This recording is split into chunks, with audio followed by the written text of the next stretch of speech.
योग क्या है, मैं आपको थोड़ा सा बताना चाहूँगी कि योग का अर्थ ही है जुड़ना। जुड़ना केवल और केवल उस पूर्ण ब्रह्म परमात्मा अक्षरातीत से, श्री अक्षरातीत से जुड़ना अपने आप से, अपने धाम धनी से जो आपके हृदय में बैठे हुए हैं, यही है योग। ये पूरा योग का परिचय है अपने में। अब देखिए, महर्षि पतंजलि ने कहा कि यम नियम आसन प्राणायाम प्रत्याहार धारणा ध्यान समाधि, ये अष्टांग योग महर्षि पतंजलि ने हमें दिया। इसमें अगर आप ध्यान से देखें तो यम नियम से शुरुआत होकर, यम नियम से शुरुआत हुई जिसके पांच नियम यम के हैं और 5 हमारे नियम के हैं, और पहुंचा कहाँ? ध्यान और समाधि तक। यानी आसन और प्राणायाम अगर हम कहें, जो हम लोग मानते हैं कि यही योग है, हम सोचते हैं कि आसन और प्राणायाम हमने किया तो बस यही योग है। हमको ज़्यादातर हम लोग यही समझते हैं कि आसन प्राणायाम ही योग है। लेकिन अगर योग का हम यथार्थ में इसको सही तरीके से समझ सकते हैं तो समझें आप इसको कि उससे मिलना योग है। उससे मिलने का जो साधन हम अपनाते हैं, चाहे वो यम नियम हो, चाहे फिर वो साधन के रूप में हम आसन करें, चाहे साधन के रूप में प्राणायाम करें, प्रत्याहार करें, धारणा करें, कुछ भी हम कर रहे हैं, जो भी हम उससे मिलने के लिए कर रहे हैं वो योग है। जो भी साधन हम अपना रहे हैं अपने धनी से मिलने के लिए, वो योग है। अभी देखिए, बहुत से लोग कहते हैं कि मुझे योग के लिए समय नहीं मिलता, तो योग के लिए हमें अलग से समय निकालने की आवश्यकता नहीं है। योग आप हमेशा अपने साथ रखिए। जब भोजन करें तो योग आपके साथ रहे। थाली में केवल वही भोज्य पदार्थ आपके होने चाहिए जो आपके शरीर के लिए, शरीर को स्वस्थ रखने में आपके काम आए। शरीर स्वस्थ हो, और जैसे ही शरीर स्वस्थ होना शुरू होता है, आपके मन की स्थिति बदलने लगती है। इसका अर्थ क्या हुआ कि आहार सबसे पहला कदम है हमारा। अगर हम योग की बात करें तो आहार पे हमें पूर्णतः ध्यान देना पड़ेगा। वहाँ से शुरुआत होती है योग की, कि थाली में हमारे क्या है, हमारे पेट के अंदर क्या जा रहा है, भोजन हम किस तरह से ले रहे हैं, किस प्रकार से भोजन हम ले रहे हैं। भोजन के बारे में अगर हम बात करें तो बहुत गहरे है इस बात में भी कि हम भोजन कैसा ले रहे हैं। शुरुआत कहाँ से होती है? पकाने से शुरुआत होती है। कैसे मनोभाव से हम उसको पका रहे हैं, कैसे मनोभाव से हम उसको खा रहे हैं, किस प्रकार से फिर वो हमारे शरीर में। देखो, अगर हम भोजन का मान लिया खा रहे हैं भोजन, और बहुत सारे इधर से फ़ोन कॉल अटेंड कर रहे हैं, सामने टीवी चल रहा है, भोजन पर कोई ध्यान ही नहीं है बिल्कुल भी, तो वो भोजन हमारे शरीर के साथ ज़्यादा संबंध बना नहीं पाता, उतना स्वास्थ्य वो नहीं हमें दे पाता जितना वो दे सकता है। तो शरीर भी हमारे भोजन जो जाता है, वो एक तो भोजन हमारा सिंपल सरल, यानी कि ऐसा भोजन होना चाहिए सुपाच्य, जो हमारे शरीर में जाकर कम से कम 2, ढाई, 3 घंटे के अंदर अंदर वो भोजन पच जाना चाहिए। उसका प्रभाव जो हमारे शरीर पर और मन पर पड़ता है, तो उसका प्रभाव बहुत सुंदर हमारे शरीर पर पड़ता है। हमारे मन की स्थिति बदलने में, हमारे मस्तिष्क को स्थिति बदलने में, विचारों को बदलने में, हमारे मन को स्थिर करने में और चितवनी में हमें बैठाने में भोजन का बहुत बड़ा रोल है। अगर आप कहें कि हम बहुत ही तीक्ष्ण भोजन करते रहें, बहुत मिर्च मसाले वाले भोजन करते रहें, चाय कॉफ़ी पीते रहें, इस तरह के भोजन करते रहें जो हमारे उत्तेजित करें, अंदर से हमें मन को चंचलता दे, तो उस तरह के भोजन हमें जो चितवनी में हम ऐसे भोजन करके बैठे तो हम कभी भी चितवनी में बैठ नहीं सकते। लगातार हमारे मन की चंचलता बनी ही रहेगी। तो यदि आप अपने भोजन पर ध्यान दे रहे हैं धनी से मिलने के लिए, तो ये योग है। मैं योग के बारे में बता रही हूँ। यदि आप अपने शब्दों के चयन पर, यानी शब्दों को हमें कैसे बोलना है, कैसे व्यवहार हमें करना है, यदि आप उस पर ध्यान दे रहे हैं तो वो भी योग है। जो भी आप धनी के मिलने के लिए जो भी कर रहे हैं, आप आसन कर रहे हैं, और जब हम आसन करते हैं सुबह, आप ज़्यादातर सुंदर साथ यहाँ पर उपस्थित होते हैं। मैं एक बात बोलती हूँ आपको कि जब आप आसन करें, आप वहीं पर ध्यान दें जहाँ उस आसन का प्रभाव हो रहा है। शरीर पर आप वहीं ध्यान दें जहाँ पर उस आसन का प्रभाव हो रहा है, यानी शरीर और मन एक ही साथ जुड़े रहें हमेशा। इसका अभ्यास करें हम सुबह से लेकर शाम तक। जरूरी नहीं कि जब हम आसन करें केवल तब उसका अभ्यास हो, उसका अभ्यास तब भी हो जब हम सुबह से शाम तक ये 24 घंटे जो राज्य हमें रोज अवसर की तरह प्रदान करते हैं, तो उस 24 घंटों को हम कैसे बिता रहे हैं, क्षण क्षण किस तरीके से हमारा गुजर रहा है। समय का अगर हम सदुपयोग कर रहे हैं, समय को हम इस तरीके से उपयोग में ला रहे हैं कि मेरा हर क्षण मेरे धनी की तरफ बढ़ रहा है, मेरा हर कदम, हर क्षण मेरा हर कदम मेरे धनी की तरफ बढ़ रहा है, तो योग है। यदि आप हर कदम इस तरीके से ले रहे हैं कि वो आपसे, आपके धनी को अलग कर रहा है, उससे दूरी बढ़ रही है आपकी, तो बस आप योग में नहीं हैं उस समय जब आप उस तरीके से काम कर रहे हैं। योग बहुत ही बहुत सरल है योग। वो हर चीज़, वो हर परिस्थिति, वो हर रिश्ता, वो हर काम योग है जो आपको धनी की तरफ लेकर जा रहा है। दिन भर आप कुछ भी कर रहे हैं, शरीर से आप इस संसार को जी रहे हैं, लेकिन हृदय में आप धनी को बसाए हुए हैं। आप कुछ भी काम कर रहे हैं, लेकिन लगातार आपके हृदय में चल रहा है कि मैं कैसे उस धनी से मिलूं, मैं कैसे उससे प्रेम करूं, मैं मिलने का कौन सा रास्ता उससे लूं कि मैं उससे जल्दी से जल्दी मिल सकूं, मैं किस प्रकार से उससे प्रेम करूं, उसे पाऊं, उसके दर्शन मुझे मिले, उसके मैं बैठूं, मैं उससे बातें करूं, प्रेम की बातें करूं। जब भी आप लगातार जब इस भाव में आप हैं तो योग है। जब आप इस भाव से बाहर आ जाते हैं तो योग नहीं है, सीधी सी बात है। क्योंकि योग का पूरा अर्थ ही है उससे जुड़ जाना पूरी तरीके से। जब आप सुबह से शाम तक जो भी आप करें बस उससे जुड़े रहें, यही योग है। जब हम प्राणायाम करें तो प्राणायाम क्या कर रहा है, आपके मन को शुद्ध कर रहा है, आपकी सांसों को स्थिरता दे रहा है, आपकी सांसों को सुदृढ़ बना रहा है, तो ये योग है। क्योंकि फिर आपकी आसन स्थिर हो रहा है। जब आप योग करते हैं, अपने आसन पर ध्यान दें उस समय।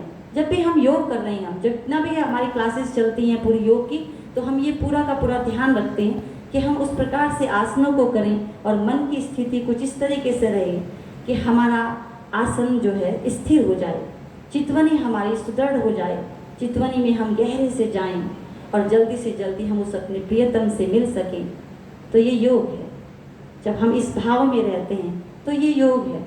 तो योग कोई ऐसे योग की पर्टिकुलर अगर परिभाषा में ना जाकर हम ये कहें कि जो भी हम करें 24 घंटे हर क्षण क्षण जो हम जी रहे हैं उस धनी से मिलने के लिए जो तड़प रहे हैं, यदि हमारे हृदय में लगातार चाहत बढ़ रही है उससे मिलने की, क्योंकि हम कार्य इस तरीके से कर रहे हैं, तो वो योग है।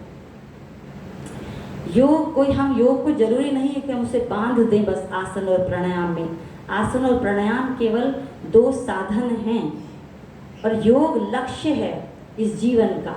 योग उस परमात्मा से यानी राज्य से मिलने का जो मिलना है वो ही योग है। और जो हमारे ये नियम आसन प्राणायाम है, प्रत्याहार धारणा है, ये क्या है, ये सारे साधन हैं। और इन साधन को करते हुए जब हम अपने लक्ष्य तक पहुंचते हैं, धनी से मिलने का जो हमें सौभाग्य प्राप्त होता है, वही योग है।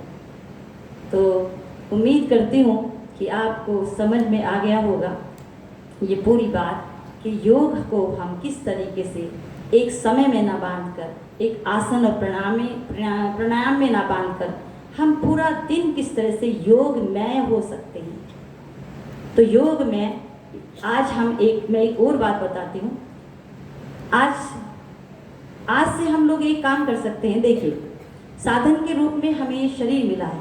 यदि हम सबसे ज़्यादा नज़दीक अगर किसी चीज़ के हैं तो उस शरीर के हैं। इस समय जो सबसे ज़्यादा अगर हम किसी चीज़ को जानते हैं तो अपने शरीर को हम सबसे ज़्यादा जानते हैं, और इस शरीर को हम सबसे ज़्यादा इग्नोर करते हैं, यानी इसी पर हम ध्यान नहीं देते। यदि हम इस शरीर से ही शुरुआत करते हैं तो आज मैं एक बात आप लोगों को बताती हूँ, मैं अपने अनुभव की बात बताऊँगी कि ये शरीर हमारे पास साधन के रूप में है, इस शरीर को ही हम सबसे ज़्यादा जानते हैं, तो हम शुरुआत इसी शरीर से करते हैं। ठीक है, तो आज से एक काम करते हैं, इस शरीर से शुरुआत करते हैं। थोड़ी बहुत ऊंचाई पर अभी नहीं जाते, यहाँ से शुरुआत करते हैं। ये शरीर मेरे पास है, इस शरीर से मैं क्या क्या कर सकती हूँ, तो यहाँ से शुरुआत करते हैं। इस शरीर से सबसे पहला भोजन पर ध्यान देंगे। आज के बाद राज्य से मिलना है ना सबको, पक्का मिलना, हाथ उठाना चाहिए सब लोग। अभी भी थोड़े थोड़े हाथ नीचे ही हैं कि अभी नहीं मिलना, थोड़े बाद में देखते हैं। तो देखिए, राज्य से जिसको सचमुच मिलना है, हृदय में जिसने दृढ़ निश्चय कर लिया है कि मुझे मेरे जीवन का लक्ष्य केवल और केवल धनी से मिलना है, तो वो जरूर से जरूर मेरी बात सुनेंगे भी और मेरी बात मानेंगे भी। तो ये शरीर हमें साधन के रूप में मिला है, तो राज्य ने अगर ये शरीर हमें दिया है, इसका मतलब इसके पीछे कुछ कारण है, इसको देने का कुछ कारण है। उस कारण को समझते हैं तो यहाँ से शुरुआत करते हैं। तो आज से हम ये प्रण लेते हैं सभी लोग कि हम सब लोग अपने भोजन पर सबसे पहले ध्यान देंगे, सबसे पहले अपने आहार पर ध्यान देंगे। वो आहार जो मेरे मन को चंचल करता हो, वो आहार जो मुझे चितवनी में ना बैठने देता हो, वो आहार जो मेरे आसन में स्थिर ना मुझे होने देता हो, वो आहार जो मुझे स्वस्थ ना रखता हो, मैं आज से उस आहार को छोड़ता हूँ। चाहे वो फिर कुछ भी हो, कितना भी स्वादिष्ट हो, जो मुझे धनी की तरफ ना ले जाए, मुझे धनी से दूर करता जा रहा हो, मुझे वो आहार नहीं चाहिए अपने जीवन में। उस भोजन को मुझे नहीं चाहिए, वो चाहे कितना भी स्वादिष्ट हो। तो आज से हम लोग सब ये प्रण करते हैं कि आज से और अभी से और इसी क्षण से, ये नहीं कि कल से करेंगे या अभी हम अपने घर जाके शुरुआत करेंगे, नहीं, हमारे पास इतना समय नहीं है। अभी से इसी क्षण से हम शुरुआत करते हैं कि आज से हम अपने भोजन पर ध्यान देंगे। कोई भी भोजन ऐसा नहीं लेंगे जो मेरी मन की चंचलता को बढ़ाए, उसे स्थिर ना होने दे, मुझे स्वस्थ ना रखे, मुझे धनी की तरफ ना लेके जाए। तो ये पहला काम सभी लोग उम्मीद करते हो, ये छोटा सा काम है, इसमें कुछ मुश्किल है क्या? कुछ ज़्यादा मुश्किल नहीं है। दूसरा बात, हम व्यवहार पर ध्यान देंगे। पूरा दिन हम जागरूक होकर जिएंगे। पूरा दिन हम बेहोशी में जो रहते हैं ना, जैसे 24 घंटे कहाँ निकल जाए, जब हम रात को बिस्तर पर होते हैं 24 घंटे कहाँ निकल जाए हमें पता नहीं चलता। हम कहते हैं 24 घंटे चले गए, या फिर 18 घंटे या 10 घंटे चले गए, कहाँ चले गए पता ही नहीं चला। तो जागरूक होकर जिएंगे हम। आज के बाद रोज हम इस चीज़ का ध्यान देंगे कि हमारा जो दिन है, ये आज का दिन जो हमें मिला है राज्य से अवसर की तरह, तो उसे मैं किस प्रकार से उसे उपयोग में लाऊं कि वो मुझे मेरे धनी की तरफ लेकर जाए। हर दिन नहीं, मिनट भी नहीं, हर क्षण ऐसा हो कि मुझे वो मेरे धनी की तरफ लेकर जा रहा हो। ये जागरूकता रहे हमारे अंदर। अगर ये जागरूकता रहेगी तो 24 घंटे में क्या क्या हो सकता है आपको अंदाजा नहीं है। उन क्षणों में हम क्या क्या कर सकते हैं। तो ये हम काम दूसरा करेंगे कि हम जागरूक होकर जीने का प्रयास करेंगे। अब जागरूक होकर कैसे जिएंगे कि जो भी हम काम, जैसे यहाँ पर चर्चा में बैठे हैं आप अभी, तो पूरा ध्यान हमारा केवल और केवल चर्चा पर हो। पूरा ध्यान आप पर जो भी यहाँ पर बोल रहे हैं उनके एक एक शब्द पर आपका ध्यान हो, और वो एक एक शब्द आपके अंदर, आपके हृदय में उतर जाए और रक्त की तरह बहने लगे आपकी नसों में, तब जाकर उसका असर होना शुरू होगा। अगर आप सोचते हैं कि हमने थोड़ा सा यहाँ से सुना और बस फिर चले गए और बस फिर हो गया कि राज्य से बैठेंगे, चितवनी करेंगे और राज्य मिल जाएंगे, तो ऐसा नियम नहीं है। यदि ऐसा आपको लगे तो जरूर से जरूर परमहंसों को, संतों को जो इस जीवन को जी रहे हैं, उनकी तरफ एक बार दृष्टि बनाकर जरूर से जरूर देख लिया करें कि उनका जीवन हमें क्या सिखापन दे रहा है, हम किस प्रकार से अपने जीवन को जी रहे हैं। यदि वो उस जीवन को इस प्रकार से जी रहे हैं, इसका मतलब क्या है कि हमें उसी तरीके से जीवन में आना पड़ेगा। यानी कि संसार से धीरे धीरे अपने आप को, शारीरिक रूप से नहीं, मानसिक रूप से, तो मनस स्थिति को ऐसे लाना पड़ेगा कि संसार से धीरे धीरे दूरी बढ़ने लगे और हमारे राज्य से धीरे धीरे दूरी नज़दीक होने लगे, कम होने लगे दूरी हमारी। इस प्रकार से हमें जीना पड़ेगा। तो यदि हम इस भाव में लगातार जीते हैं तो ये योग है। तो यही है योग। उम्मीद करती हूँ आप सभी को समझ में आ गया होगा कि योग क्या है।